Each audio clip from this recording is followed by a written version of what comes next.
नमस्कार विद्यार्थियों, आप सभी का sangria public senior secondary school के डिजिटल प्लेटफॉर्म पर स्वागत है। आप आज पढ़ने जा रहे हैं भाषा, व्याकरण एवं लिपि का सामान्य परिचय। इसका पहला भाग आप लोगों ने पिछली वीडियो में देख लिया था, जिसमें आपके भाषा से संबंधित जो है प्रकरण पर अपन ने चर्चा की थी, जिसमें भाषा का अर्थ, भाषा की परिभाषा, ठीक है, जिसमें अपन ने देखा कि भाषा भाष धातु से बना है, जो संस्कृत भाषा का मूल धातु है, जिसका अर्थ होता है विचारों को प्रकट करना, है ना। और फिर अपन एक संस्कृत की परिभाषा भी देखी थी, भाष्यते इति भाषा, जिसको अपन जो है बोलते हैं, प्रकट करते हैं मौखिक रूप से, वह भाषा कहलाता है, ठीक है। और उसके बाद अपन ने भोलानाथ तिवारी की परिभाषा देखी। फिर अपन ने जो है भाषा के प्रकार की जहां अपन बात करते हैं तो 3 प्रकार होते हैं: सांकेतिक भाषा, मौखिक भाषा और लिखित भाषा। अच्छा, उसके बाद अपन ने जो है विविध रूपों के बारे में देखा, जिसमें आपके मूल भाषा, विभाषा, बोली, उपभाषा, उपबोली, इस प्रकार से। और फिर अपन ने जो है राष्ट्रभाषा, राजभाषा, है ना, इनके बारे में भी अपन ने चर्चा की। तो ये जो शब्द क्या हैं, इनके बारे में हमें जानकारी होनी चाहिए। फिर अपन ने अंत में पढ़ा भाषा की इकाई के भाषा में क्या क्या पढ़ते हैं अपन। तो सबसे पहले आता है ध्वनि, उसके बाद आता है वर्ण, उसके बाद आता है शब्द, और शब्द के बाद आता है पद और वाक्य, और वाक्यों से क्या बनती है, भाषा का निर्माण होता है। तो ये हुआ अपने भाषा का। आज हम पढ़ने जा रहे हैं दूसरे भाग में व्याकरण के बारे में। किसके बारे में पढ़ेंगे अपन? व्याकरण के बारे में। तो आज का टॉपिक अपना क्या है? व्याकरण। अब व्याकरण से आप शब्द से परिचित हैं, इसका शब्द का अपन क्या करेंगे? विश्लेषण करेंगे। जैसे व्याकरण किन किन शब्दों से मिलकर बना है? एक तो वी, ठीक है, और ई में जो है क्या हुआ, ई में जो है आ मिलता है तो क्या बनता है? ई का ये हो जाता है। संधि अपन पढ़ेंगे, उसमें अपन इसको वापस देखेंगे। वी, आ, और फिर क्या है अंत में करण। ये क्या है? ये प्रत्यय हो गया। तो ये तो संधि से संधि हुआ, ये मूल शब्द हुआ, और इसका प्रत्यय हुआ। तो वे आकरण, इसका शाब्दिक अर्थ क्या होता है भाई? ये तो हुआ शब्द विश्लेषण, शब्द विश्लेषण। उसके बाद अपन बोलेंगे शाब्दिक अर्थ क्या है भाई व्याकरण का, कि भाई इसका मीनिंग क्या हुआ? शाब्दिक अर्थ, शब्द का क्या अर्थ है? तो शाब्दिक अर्थ ये होता है भली भांति समझना, विश्लेषण करना। भली भांति समझाकर, भले भांति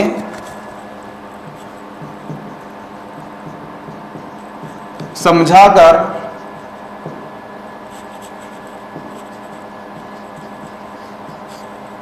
विश्लेषण।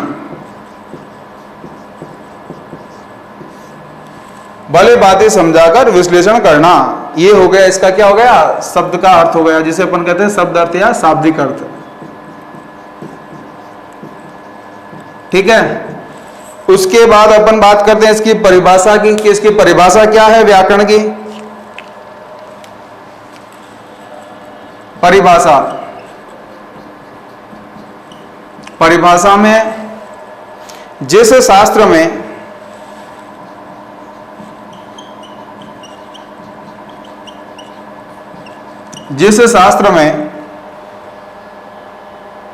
शब्दों के, जिस शास्त्र में शब्दों के शुद्ध रूप और प्रयोगों के, शुद्ध रूप और प्रयोगों के, शुद्ध रूप और प्रयोगों के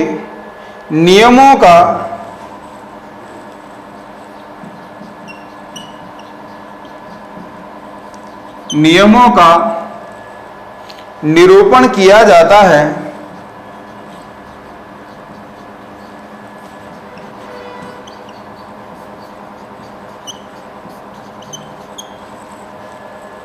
उसे क्या कहते हैं? उसे व्याकरण कहते हैं। उसे क्या कहते हैं? उसे व्याकरण कहते हैं। अब समझो इसको। शास्त्र का मतलब क्या हुआ भाई? शास्त्र का मतलब हो गया पुस्तक। शास्त्र का मतलब क्या हो गया? पुस्तक। ठीक है, किताब, जिसमें शब्दों का शुद्ध रूप कौन सा है? पहले तो शब्दों का शुद्ध शब्द कौन से हैं और उनका प्रयोग कैसे किया जाए, उनको यूज कैसे किया जाए, चाहे मौखिक हो चाहे लिखित हो, उनके नियमों का क्या हो? नियमों का निरूपण मतलब वर्णन किया जाए। जिस पुस्तक में शब्दों के रूपों का, प्रयोगों का, नियमों का वर्णन किया जाता है वह क्या कहलाता है? वह शास्त्र आपके कौन सा शास्त्र कहलाएगा? व्याकरण कहलाएगा। ठीक है, तो ये हो गई इसकी परिभाषा। अब व्याकरण के अंग, व्याकरण के अंग कितने होते हैं? व्याकरण के 3 अंग होते हैं। परिभाषा के बाद अपन बात करते हैं व्याकरण के अंगों की।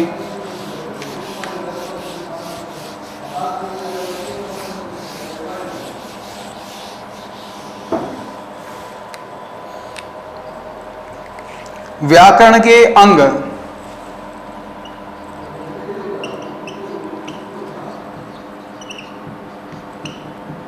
व्याकरण के जो अंग हैं उन अंगों की जहां अपन बात करते हैं तो व्याकरण के 3 अंग होते हैं। कितने अंग होते हैं? व्याकरण के 3 अंग होते हैं। 3 अंग। ठीक है, अब 3 अंगों में कौन कौन से रहेंगे? सबसे पहला रहता है ध्वनि।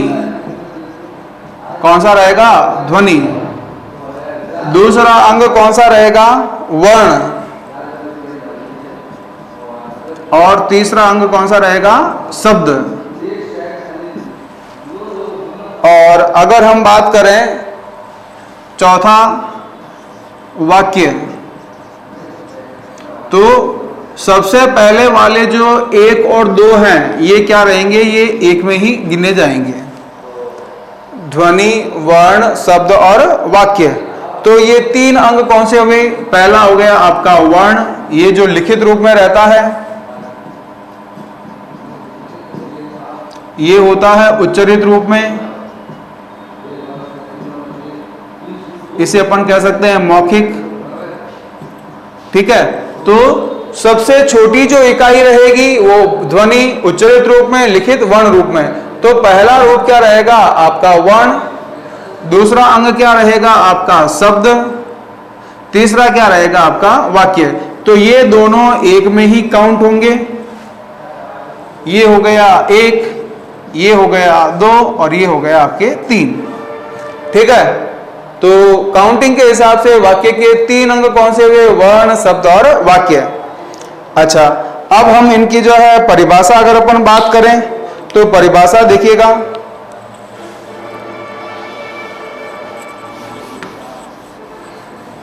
ध्वनि, ध्वनि किसे कहते हैं? भाषा की सबसे छोटी मौखिक इकाई। भाषा की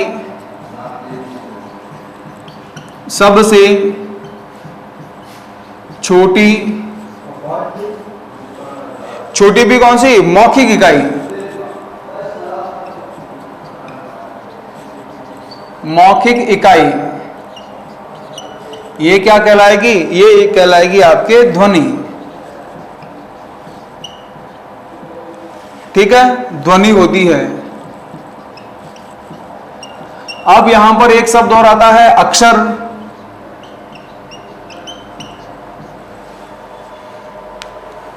अक्षर में क्या रहेगा? न क्षरः इति अक्षरः, जिसका क्षरण या नाश न हो क्या कहलाता है? अक्षर कहलाता है। अक्षर कहलाता है। और ये कौन सा रूप होता है? ये उच्चारित रूप होता है। कौन सा होता है? उच्चारित रूप होता है। अब बात अपन करें कि भाई सबसे छोटी इकाई मौखिक बोल रहे हैं, बोलने में जो सबसे छोटी इकाई, जैसे अपन बात करते हैं कमल बोला मैंने, अभी लिखने की बात नहीं, सिर्फ समझा रहा हूं मैं। जैसे कमल, तो इसके टुकड़े करें तो अपन क्या होगा, क म और ल, ठीक है। और अगर इसके और टुकड़े करें तो क अ म अ ल अ, कितने हो गए, 1 2 3 4 5 6, ठीक है। तो जो इसका अपन जो उच्चारण कर रहे हैं, तो ये सबसे छोटी जो मौखिक इकाई है वो क्या कहलाएगी, ध्वनि कहलाएगी। और उसी को अगर अपन बात करें तो अक्षर भी कहते हैं। ये मान्यता है कि जो आपके बोल रहे हैं ये सारे शब्द क्या हैं, वातावरण में तैरते रहते हैं, कभी इनका नाश नहीं होता, कभी ये समाप्त नहीं होते हैं, ठीक है।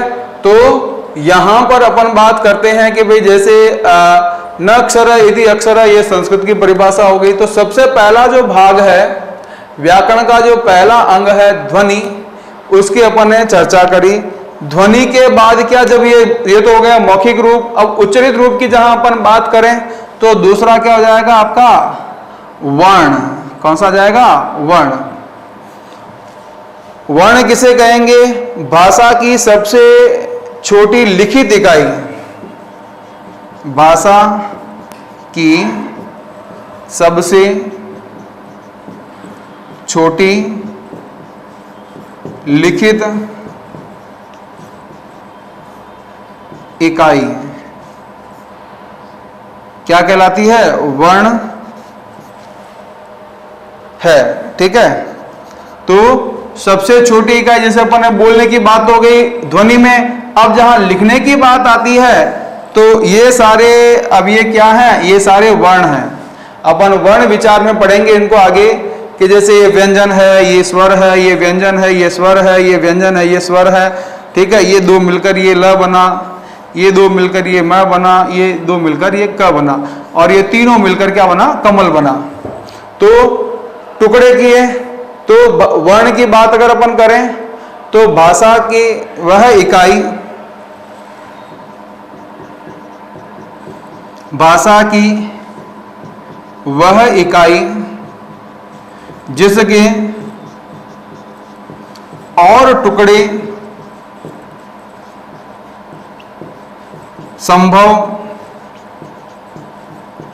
न हो, तो वो क्या हो जाएगी, सबसे छोटी इकाई हो जाएगी।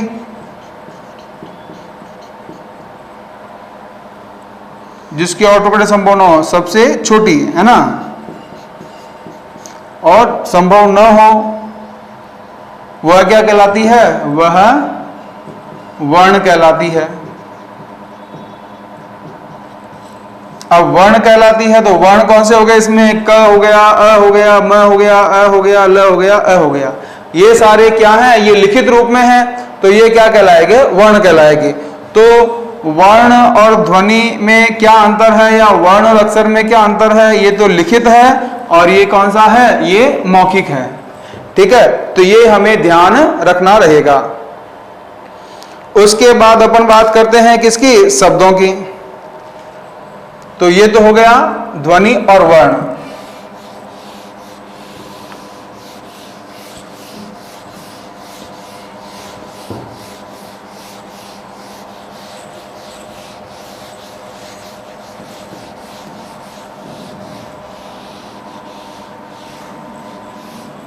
व्याकरण का दूसरा अंग क्या है, शब्द।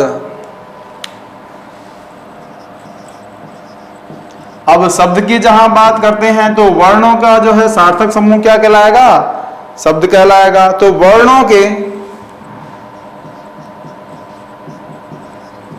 सार्थक समूह को, वर्णों के सार्थक समूह को क्या कहते हैं, शब्द कहते हैं।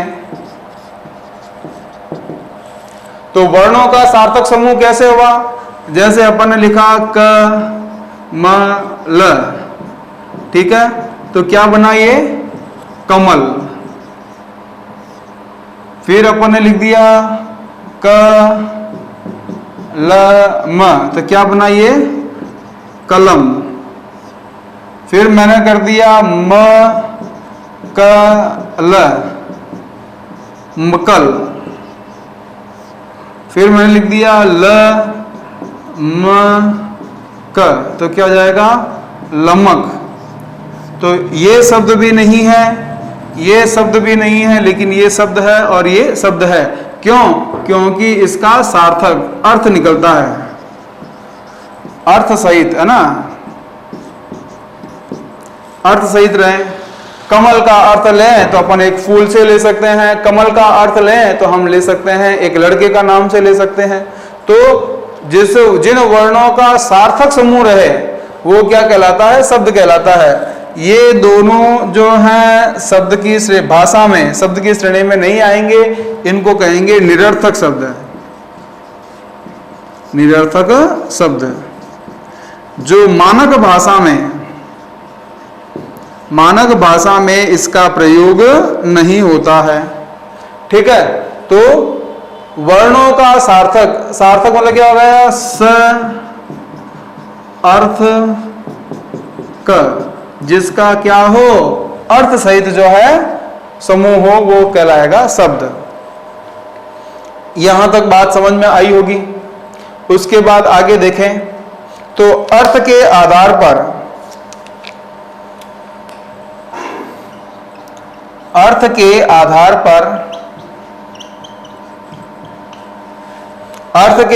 पर भाषा की सबसे छोटी इकाई, अर्थ के आधार पर भाषा की सबसे छोटी इकाई कौन सी हो गई? शब्द हो गई। कौन सी हो गई? शब्द। क्यों भाई? ये तो आपके हो गया व्यंजन मैं और है ना, इसका तो कोई आपके मीनिंग रहेगा ही नहीं, अर्थ रहेगा ही नहीं। तो अर्थ के आधार पर जब अपन बात करते हैं तो सबसे छोटी इसका अर्थ रहेगा, इसका अर्थ रहेगा। ठीक है, तो अर्थ के आधार पर अर्थ ग्रहण करने के लिए हम वर्णों का प्रयोग न करके किसका करेंगे? शब्दों का प्रयोग करेंगे। ठीक है, तो हर शब्द में अर्थ छुपा हुआ रहता है। तो अर्थ के आधार पर सबसे छोटी इकाई कौन सी हो जाएगी? आपके शब्द हो जाएगी। अब उसके बाद जहां अपन बात करें कि भाई वाक्य किसे कहते हैं, तीसरा अंग कौन सा हो गया? आपका वाक्य हो गया। तीसरा अंग कौन सा हो गया? वाक्य हो गया। वाक्य किसे कहेंगे?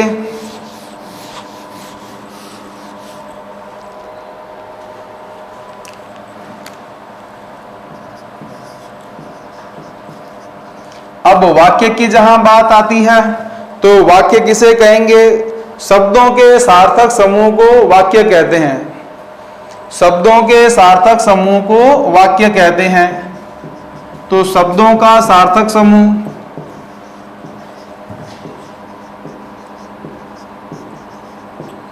शब्दों के सार्थक समूह को वाक्य कहते हैं।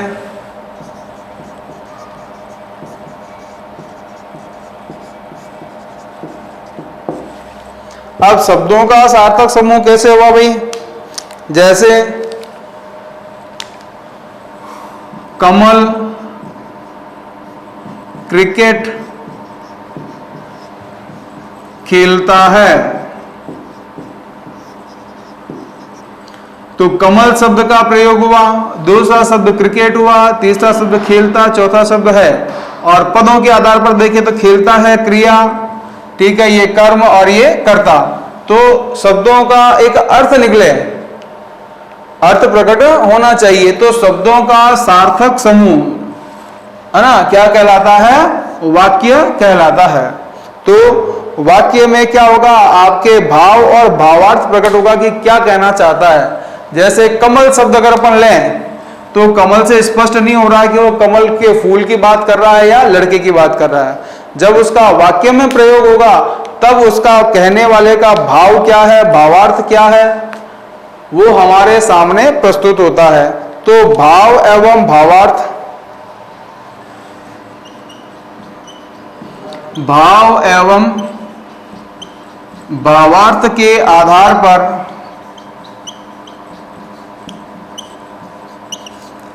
भाव एवं भावार्थ के आधार पर भाषा की सबसे छोटी इकाई।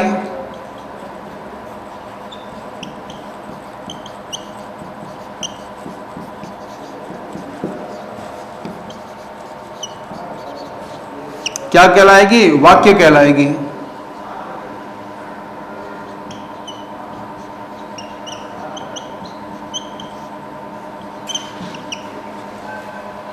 अब वाक्य के बारे में अपन जो है विस्तार से सब वाक्य आएगा तो उसका वाक्य विचार अपन पढ़ेंगे व्याकरण में आगे। तो वाक्य किसे कहते हैं, वाक्य की परिभाषा क्या है, वाक्य के प्रकार किस किस आधार पर अलग अलग बांटे गए हैं, उनकी विशेष चर्चा हम क्या करेंगे, आगे विस्तार से करेंगे। इसी तरह से वर्ण की बात आती है तो वर्ण किसे कहते हैं, वर्णमाला किसे कहते हैं, वर्णों के प्रकार क्या हैं, इनकी भी विशेष चर्चा अपन क्या करेंगे, वर्ण विचार में करेंगे। फिर आपके शब्द विचार आता है तो शब्द के प्रकार है ना, और उसके बाद शब्दों के विविध रूप क्या क्या हैं, वो सारे अपन जो है शब्द विचार में अपन विस्तार से देखेंगे। अगर हम इनमें जो है ये क्या है, ये कंपटीशन में आने वाले छोटे छोटे सवाल हैं बच्चों। तो जहां तक बात आती है विशेष भाषा की सबसे छोटी इकाई, भाषा की सबसे छोटी इकाई कौन सी होती है, वर्ण होती है, ठीक है। और भाषा की सबसे छोटी मौखिक इकाई कौन सी होती है, प्रश्न बदल गया। तो मौखिक इकाई में क्या हो जाएगा, ध्वनि होती है। कौन सी होती है, ध्वनि। और भाषा की सबसे छोटी लिखित इकाई पूछे तो उत्तर क्या हो जाएगा, इसका भी उत्तर वर्ण होगा। क्या होगा, वर्ण होगा। फिर अर्थ के आधार पर सबसे छोटी इकाई, अर्थ के आधार पर सबसे छोटी इकाई क्या हो जाएगी, शब्द हो जाएगी। और भाव अथवा भावार्थ के आधार पर सबसे छोटी इकाई तो हो जाएगी आपके वाक्य। और भाषा का सबसे बड़ा अंग, भाषा का सबसे बड़ा अंग, तीन अंगों की बात करी अपन ने, तो भाषा का सबसे बड़ा अंग कौन सा हो जाएगा, सबसे बड़ा अंग हो जाएगा आपके वाक्य। तो ये छोटे छोटे व्याकरण से संबंधित जो प्रश्न हैं वो आपके पूछे जाते हैं कंपटीशन एग्जाम में। तो इनको हमें क्या करना है, अभी तो आपको पढ़ाने के लिए बता रहे हैं, लेकिन ये आगे आपके बहुत काम की विषय हैं, काम के टॉपिक हैं, इनको हमें ढंग से पढ़ना है, समझना है।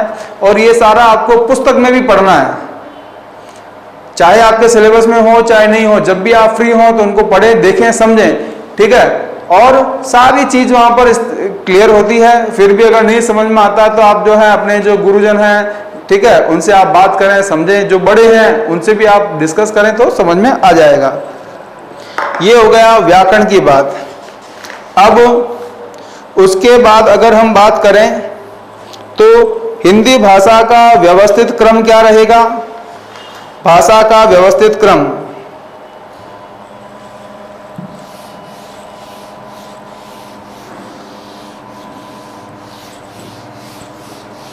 कि भाई हम व्याकरण को किस क्रम में पढ़ें ताकि हमारे वो चीज क्या हो, समझ में आवे। तो अलग अलग भाषाओं के अलग अलग क्रम से उनका अध्ययन होता है। तो हिंदी भाषा,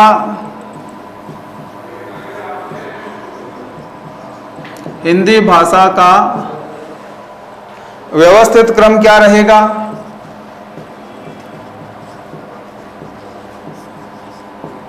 व्यवस्थित क्रम रहेगा इनका, पहले वर्ण,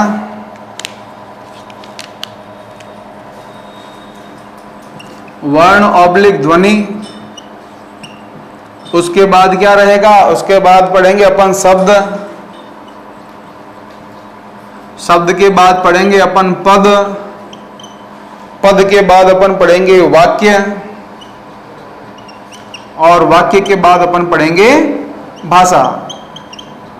तो किसी भी भाषा को अगर अपन पढ़ें तो सबसे पहले छोटी इकाई वर्ण क्या है, अल्फाबेट क्या है। जैसे अपन अंग्रेजी की बात करते हैं तो ABCDEF जो है ना, EFG, इसमें फिर वोवल्स कौन से हैं, कॉन्सोनेंट्स कौन से हैं, स्वर व्यंजन कौन से हैं। तो सबसे पहले अपन बात करते हैं वर्ण और ध्वनियों की।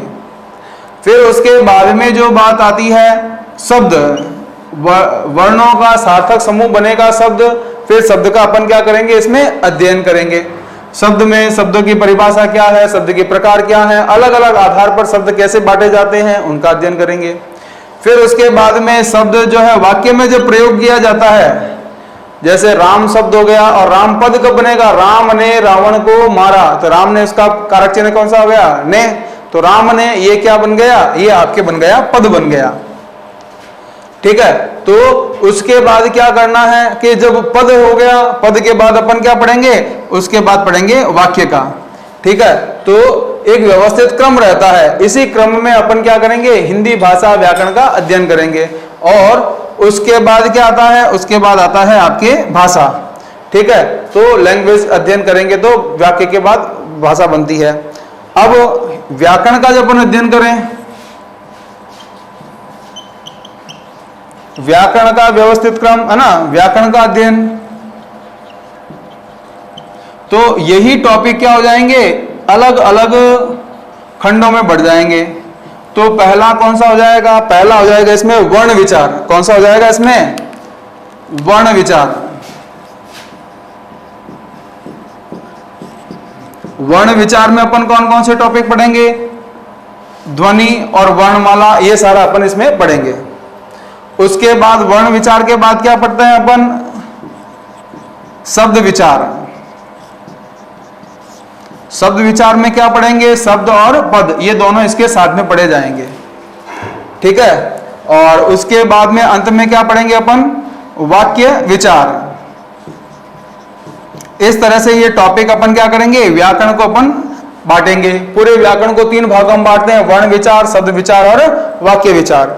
ठीक है, तो यहां पर अपन ने देखा कि भाई ये हुआ। उसके बाद अगर अपन हिंदी भाषा की अपन बात करें, तो हिंदी भाषा का जो है विकास कैसे क्या हुआ है, उसकी थोड़ी सी अपन चर्चा करें। तो सबसे पहले संस्कृत भाषा, कौन सी भाषा, संस्कृत भाषा।